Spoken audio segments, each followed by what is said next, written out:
This question is from chapter Current Electricity.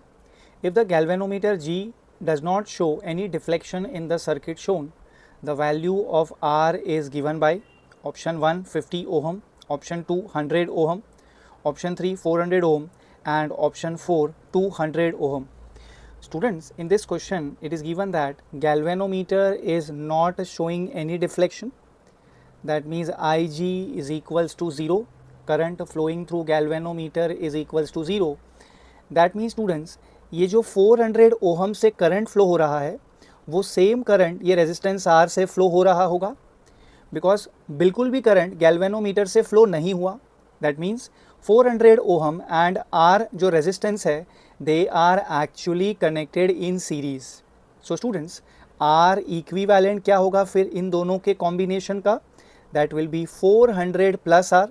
Series combination है students, so equivalent resistance will be 400 plus R. Yes.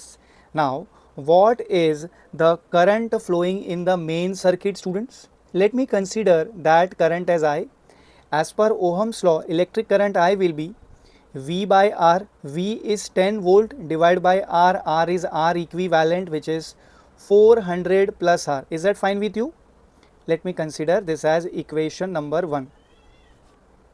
Now students, can I say ये जो 2 volt का battery है and ये जो resistance R है they are in parallel, and we know from our basics that in case of parallel combination potential difference remains the same. मतलब जो resistance R के अक्रॉस का पोटेंशियल ड्रॉप है वो बिल्कुल 2 वोल्ट होगा. तो फिर से आप क्या करिए, आप ओहम्स लॉ यूज़ कर लीजिए. So students, potential difference across resistance R is 2 volt, correct है.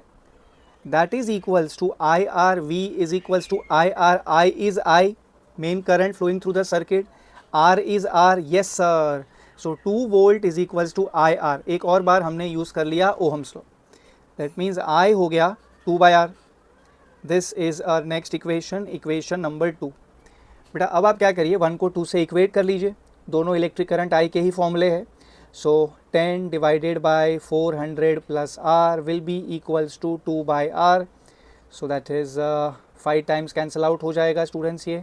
So 5 divided by 400 plus R is equals to 1 by R. Doing cross multiplication, 5R is equals to 400 plus R. That means students 4R is equals to 400. So R will be 400 by 4, which is 100 ohm. So the resistance R is given as 100 ohm, correct है. So the answer key is option 2.